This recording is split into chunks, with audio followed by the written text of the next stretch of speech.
תודה. אנחנו ביום ההולדת של המדינה, יום העצמאות, והיום תוכנית תוספת בסימן עלייה ועולים. קודם נודה לחבר'ה מהורה אשקלון בהדרכת שלמה ממן, שרקדו לנו ריקוד טנגו ארגנטינאי. סימן עלייה, ואנחנו כבר מארחים את פרהם, מלמדים אותו מסימני החג, ופרהם עלה לארץ לפני 3.5 שנים מאיראן. עכשיו, בגלל שאיראן היא ארץ עוינת,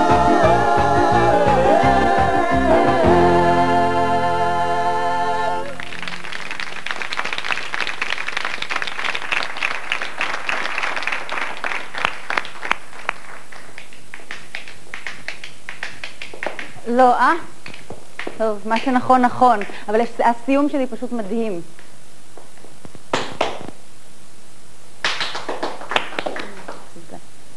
אבל את לא למדת הרבה זמן לרקוד סטפס. מה קרה לך, חואניטו? שנים אני לומדת, פשוט הרצפה פה קצת עקומה. עקומה? נורא עקומה. לא?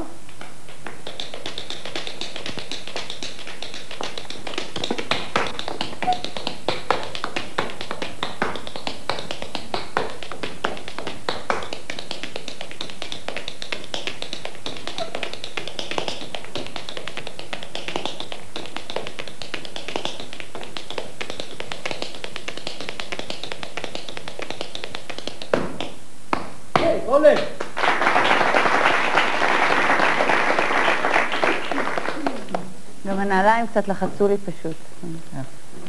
זה חואניטו, הוא עלה לפני 2 מרומניה, ואולי תספר לנו באמת איך זה שאתה יודע לרקוד כל כך טוב סטפס. סטפס אני למדתי בקרקס, זאת הייתה העבודה שלי, אני... גדלת בקרקס? גדלתי, נולדתי בקרקס. גם ההורים שלך ודאי אומנים בקרקס. כן, אבא שלי היה עבד בקרקס מגיל 5. מה הוא עשה? הוא היה אקרובט, הוא היה האקרובט הכי טוב של הקרקס שלנו, של רומניה. אמא שלי עבדה כל מיני עבודות בקרקס, גם קומדיה, גם אקרובטיקה, הרבה.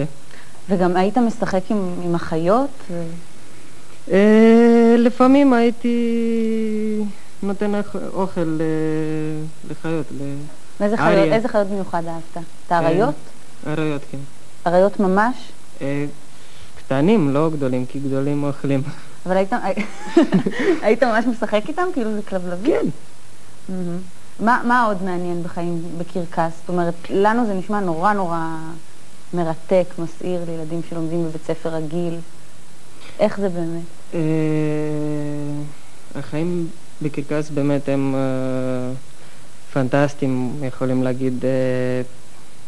יש הרבה חברים שם, לכל אחד קרקס הוא משפחה אחת, יכולים להגיד. לכל אחד יש חברים, אנחנו נודדים כל הזמן בכל הארץ, עובדים, וזה חלק מהכיף שלנו. כשנודדים, אז איך ילדים מסתדרים עם לימודים בחיי נידודים? למשל, אני כשהייתי קטן הייתי נודד עם ההורים שלי, הייתי מקבל ספרים מהבית ספר איפה שהייתי רשום בבוקרשט, והייתי לומד לבד. אמא שלי הייתה עוזרת לי, ובסוף כל שליש הייתי הולך לבית ספר ועושה מבחן. ונדדתם בכל רומניה, אז זה בטח מאוד קושר אותך לארץ, לאנשים, לנופים. כן, באמת, רומניה הארץ מאוד יפה, ורומניה בשבילי הייתה הרבה... רומניה הייתה קרקס.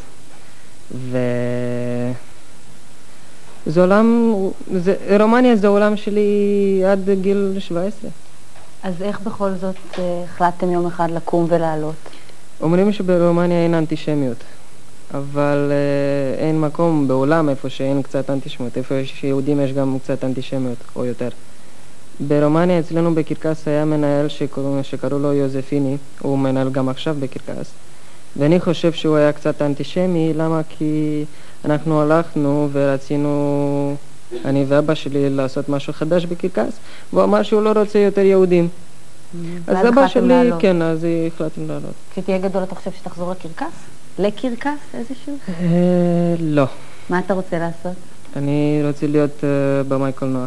במאי קולנוע. טוב, אז נזמין אותך שוב אחרי שיצא הסרט הארוך הראשון שלך. תודה רבה. על עוד דבר. להתראות. יש לנו כבר אורחים חדשים באולפן. בוא נצא.